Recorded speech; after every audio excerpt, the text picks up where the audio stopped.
Take it away. Hey, good morning, everybody. Well, afternoon, actually. So we wanted to welcome you to the first ever Butterfly Effect interview for Club 1888. And we thought that it was only fitting that our first ever interview is with Kim Siciliano, who many of you know.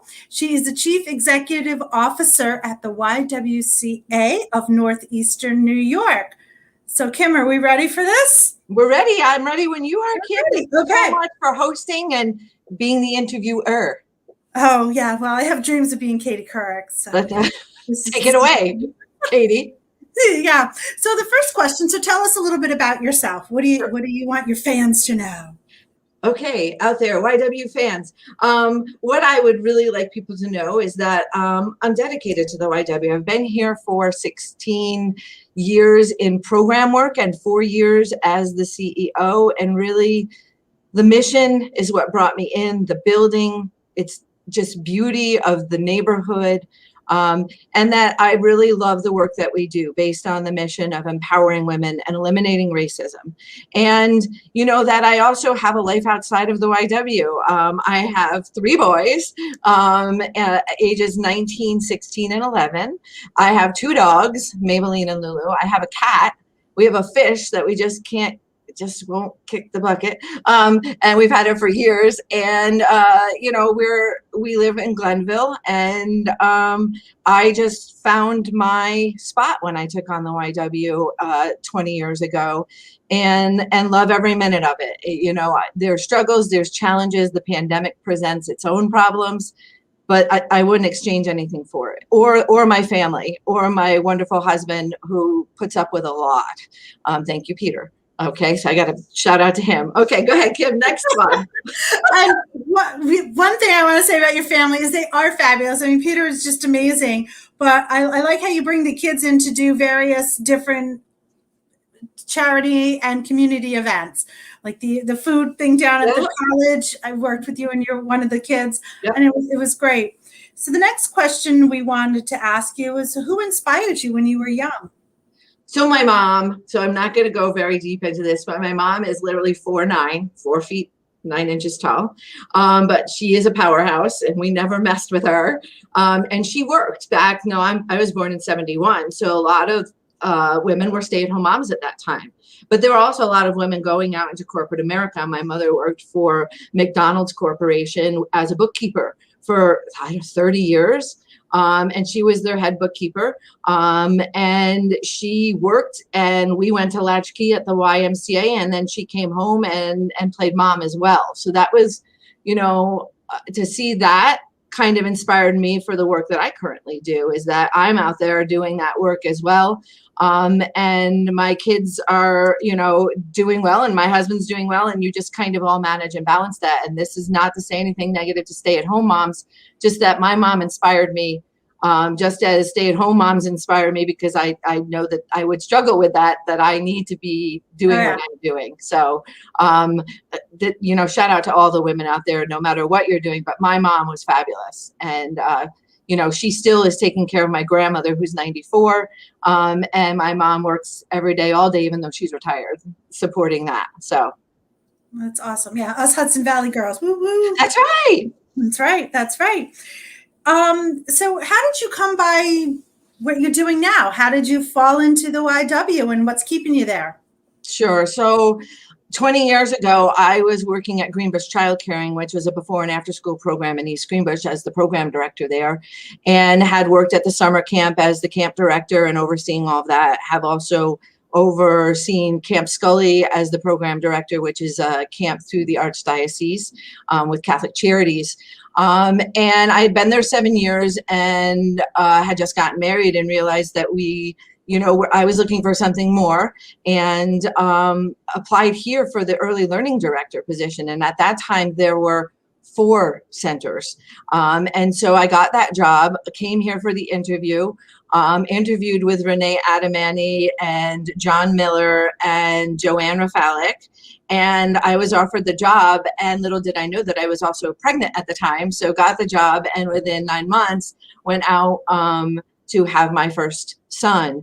But once I walked into this building, we talked mission, we talked values. We talked what the expectations were, where they wanted to take YWCA Northeastern New York, and it just spoke to me. It was just something that I felt like this is where you belong. And to drive into the stockade, which is gorgeous, and to meet all the staff who just seemed to be so grateful and to be happy that they were working here, was an amazing opportunity for me 20 years ago. So I'm going to go off cue here. So talk a little bit more about the building, because it's an amazing building. Sure. It has such a grand feel to it when you walk in. And there's a lot going on with the building, which has been a staple, as you said, in the stockade. So maybe a little bit more into the building and what's going on with that. Sure. Thanks for the lead in. That was wonderful. So the YW's building is 90 plus years old. And so we are really looking to take care of our current building, but also expanding, because we always have availability and need for additional housing space as well as program space. We don't have any office space left right now because we've expanded. In 2 years, since 2019, if you can believe this, our budget expanded by 20%.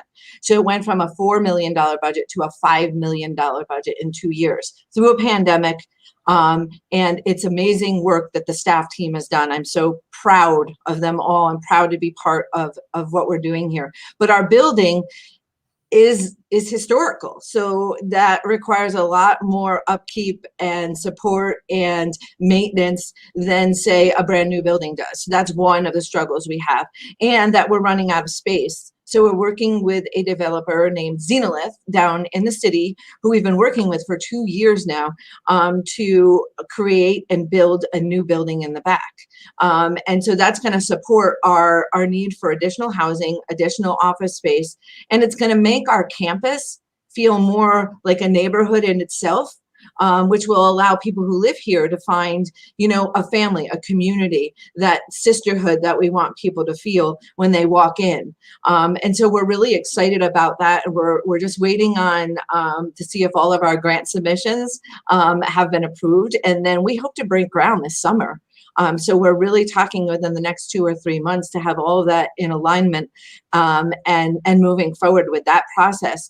But our current building, as well as the Mary Hill House. So for those of you who don't know, we have 3 buildings on our campus currently. We have the Mary Hill House, the Navius House, and then our main building. The Navius House is where our counseling department is, which is another historical building, which will be our next big grant writing journey. And our Mary Hill House has just completed external renovations. It's gorgeous. If you haven't seen those, go on our Facebook page and you can see before and afters that Carrie posted. And it's fabulous because it just gives us a sense of pride to pull into our driveway now and to see that building looks gorgeous on the exterior. And then we'll be working on the interior. And then our main building, as I said, we have 42 women living here. Plus, these are our business offices. So, and our early learning program is on the garden level, as we like to call it. And all of that takes place every day. We're 24-hour programs. So there's a lot of wear and tear and a lot of necessary upgrades that we need to work on, but I wouldn't change it. You're right, Kim. The maintenance and the upkeep that this building has gotten over the years is why it looks so good. Because many times you may walk into a building that has 90, 100 years on it and you say, oh, there's just so much that needs to be done. Where our maintenance team has done an amazing job with what they've had and the new upgrades. We have new boilers. We have 4 new roof sections at the main building, a new accessibility ramp, all new security cameras, as well as all new computers and a brand new phone system. That has all gone in this year in the midst of COVID. So shout out again to the YW staff team and this building for being such a foundation, a rock for which we build all of our work on. It is. And I'm sorry, I just had to give you that soapbox to talk about the building. Oh, that was great. That's super important. This is supposed to be about you. I know. It's supposed to be about you, Kim, and you know who we are about those things. I'd rather talk about the YW. I'm not that excited. Well, back to my host of questions here. Sure. How does your identity as a woman play a role in your industry? Like what gives you the leg up being a gal in this industry? Well, first of all, this is a women's empowerment agency, organization, association that is nationwide and internationally known for providing women with opportunities to get ahead. In addition to that, I looked up some stats. So 6% of all CEOs in Fortune 500 companies are women. 6%. It's a little small. And then in all companies that were, I guess, surveyed, 31% of CEOs are women. So I want to give a shout out here to the board of directors who last year saw the need to say, executive director, yes, you do a fabulous job, but you are much more than that. And if we are a women's organization, then we need to really look at changing your title to CEO, because you're overseeing a $5 million budget. You're overseeing a campus. You're overseeing 80 staff. We want to make sure that we are on the cutting edge of CEO rather than executive director. So I think for me in this particular profession, you would only want to see women running these organizations. And, we bring a keen sense of not just a business aspect, but also that human service piece. So I think that brings us closer together. And we work with all women identifying as women, and LGBTQ population. We work with everyone to bring everyone together, diversity, inclusion, equity, so that these types of jobs should be open to anyone who is qualified and anyone who has the passion, because that's really what we're talking about, passion to do the work. Because it's not putting cogs on a wheel, it's not flipping a burger, it's the work of passion. It's got to be in your heart to do it. Right. It is. So knowing what you know now, what information or advice or I don't know, little tricks would you give your 21-year-old self? Oh goodness. This was a hard one to think about. It was a really long time ago, we know. It was. I'm turning 50 in 2021, not to share my age, but hey, there it is. It's out there.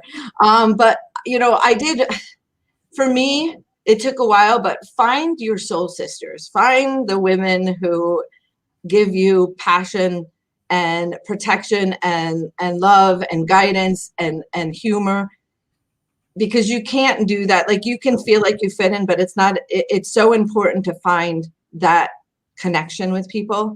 And if you don't, you can feel very lost. Sometimes you feel alone, especially as a leader of an agency. And you just heard the statistics I shared.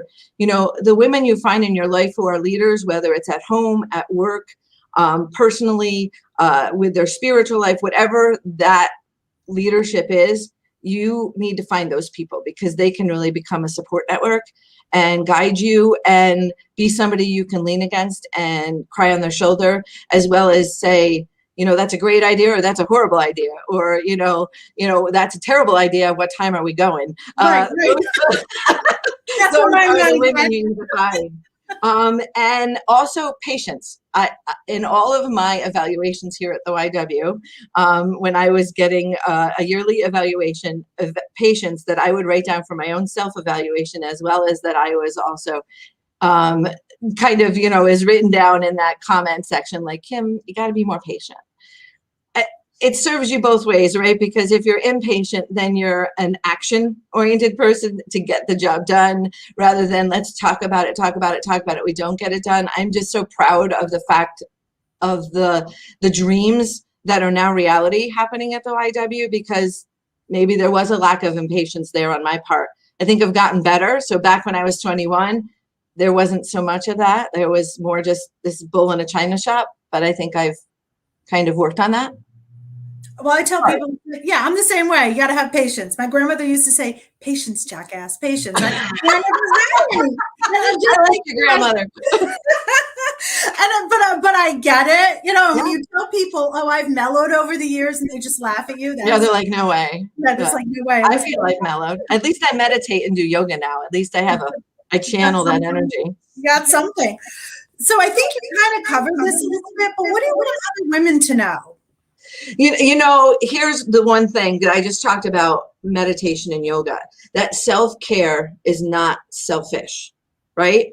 We're Right. not selfish because we need to take a moment, or we need to watch that. We've got to binge watch that show, or we want to go up and meditate and nobody bother me for an hour, or you want to do yoga or go for a walk. Self-care is not selfish of you. And that for many women is hard. It's hard for them to understand that, even though we know it in our hearts, like we know it in our brains. But then we start to feel guilty. But, my son could use my help, or the dogs could be walked, or the dishes could be done. And then we take away from our own self-care. And that usually doesn't do well for us. It really creates that imbalance, and I think I've worked hard on that as well. And it's part of the work we do here at the YW, is trying to help people find balance in their lives. And that's staff and clients, is where do you find self-care? Many of our clients have never done self-care. So, they've always been wrapped up in taking care of other people, and or they've been, made to feel that they were less than. And we don't do that here. So we empower, and we say, if you want to do yoga, let's do yoga. If you need to do meditation or Reiki or any of those things that really help support the soul, the mind, and the body, they're critical. So that's what I say to other women. You've got to find what that is for you. It could be climbing mountains. It could be, going out in the middle of a field and screaming. Whatever it is that supports your soul in all three of those areas, you got to find that, and you'll find a little bit more balance. Right. Perfect. So here's a zinger for you. So what is one interview question you've never been asked before, and what would your response be? Well, Okay, here we go. I've got two funny ones. Okay. So of course, which way do you put your toilet paper on the roll? Over. Over. Yes. Over. And how do you sleep? Do you sleep on your back, your side, or your stomach? And I am a side sleeper. So those are two interview questions nobody's asked, but probably nobody cares. But, and then, I thought about a most vivid childhood memory. Nobody's asked me that. I do remember going fishing with my parents because we lived in Kingston, right on the Hudson River, and we would go down to Kingston Point, and my father would bring the worms and the fishing poles and the bobbers, and I that was a time that I had with my dad to spend with him. And so I think for me, that would be my answer there. Like, I think sometimes we discount men, and I don't want to seem like, but we, moms, women, and I know that we're all very strong and empowered, but I also want to give a little credit to my dad, who, that vivid childhood memory, I've taught my kids how to fish from that. I met my husband, and we both like to go like those things are they're the glue, right? That keep us together. So I just wanted to, that was a question nobody's ever asked me, but that is one of my most vivid childhood memories, was catching those stupid little sunnies down at Kingston Point. So there you go. And what's unique to you, a special talent, or what excites you? So I did write these down. So unique to me, 1% of the population has run a marathon. And so I have run the New York City Marathon. I did it through a charity for my nephew, Logan, who has since passed away. He had Marfan syndrome. He was 5. And I ran the marathon in support of raising money for Boston Children's Hospital. And at that time, I was running lots and lots of miles. And so that's unique to me. A special talent, I make a mean banana bread. Yeah, I love my banana bread. And, excites me the journey for the YW.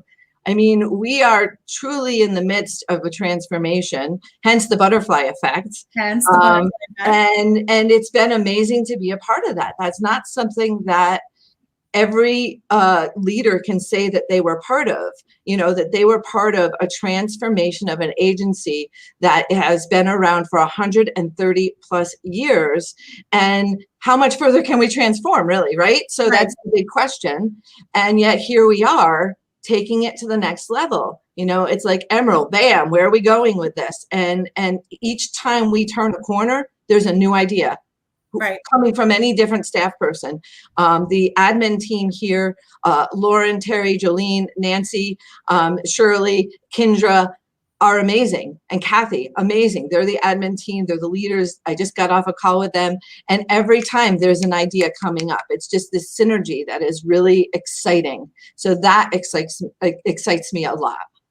What excites me about the whole organization too is just you mentioned Kendra and a bunch of the other girls, but I mean everybody jumps in and does what needs to be done. I know I texted Kendra early this morning with a question that I thought of when I woke up at the crack of dawn, and she's like, "Oh yeah, I'm on like my third Red Bull. I'm working the overnight desk." I just love how everybody pitches in. They know there's a job that needs to be done, and you don't hear it's not my job. Like they just No. do it, and that's amazing. Even when COVID started, our early learning program shifted. Some of them were delivering packages to clients. We had our early learning center, nutrition coordinator. They were making food for single serve packages so we could get it out. We had people working the desk who had never worked the desk. Everybody just shifted and transformed. And I know the big word is pivoted, but we did. Like, it was like, okay, you're willing to do that? Step right in. We'll give you a quick training and you're up to bat. There weren't people that were saying, yeah, that's not for me. No, I can't do that. Yeah, don't count me in. It was all hands on deck, and it remains to be that way. And when we have a big challenge ahead of us, what I like to do is pull the team together and we talk about it in our admin and say, okay, here's what we have happening. What's your ideas? Throw them in. Some of them we're not going to use, some of them we are going to use, or we may take them all and mesh them together. But it becomes a team effort as we move forward, as the wheels turn. So I think that's critical. It is. It is. So we're almost to the end here. I just want to put in a plug for our next Butterfly Effect, which will be Thursday at noon. And at that time, we're going to be asking questions of Amy Aldrich from State Farm. So I'm going to segue, Kim, here, because you didn't ask me one question, which who were my mentors? And this is perfect though, because Amy is one of my mentors. And I need to give shout out to Amy, Heather, Carol Merrill-Mazurek, Heather Peterson, Amy Aldrich, Deb Schempf, Madeline Thorne, and Kim Rainey. All women who reached out to me when I took on my job here, my role here, and said, let's do lunch, let's talk. You're another leader in this community, and let's a woman leader, and let's get together. Let's see how we can support each other and partner. And there's many more I didn't name, but those were on the top of my list of women who I know I could call at 2 o'clock in the morning and say, I'm struggling here. This is what's going on. So I am honored to be before Amy, but I'm also honored that she's next, because she's phenomenal. If anybody's a butterfly, it's Amy Aldrich. And so I think that was a fabulous segue, Kim. There we go. And last but not least, what's the best advice you ever received? So here's another one. This was, be a voice, not an echo. Okay. So I have that hanging in my office. So instead of just reiterating what's already been created or echoing what somebody else has said, be a voice for somebody else and make it heard. Stand up and stand out. And I think those are things that are critical in any sort of work that women are doing now. And I think that's the best advice I can give to anybody right now. I love it. I wrote it down. Oh, be a voice, not an echo. It's an amazing. Put it on a sticky. I love that one. I love it. So I guess this is the end of our great little chat here. I had fun. I don't even feel nervous. Me either. You did a fabulous job. I'm so appreciative of you. Oh, thank you. It's like us just sitting having lunch, right? Yeah, coffee talk. Coffee talk. There you go. All right. So I guess Carrie needs to wrap this up for us. And yeah, we're great. We're good. Thank you, everybody, for watching. Yes, thank you. Bye. Stay tuned Thursday at noon. Amy Aldrich.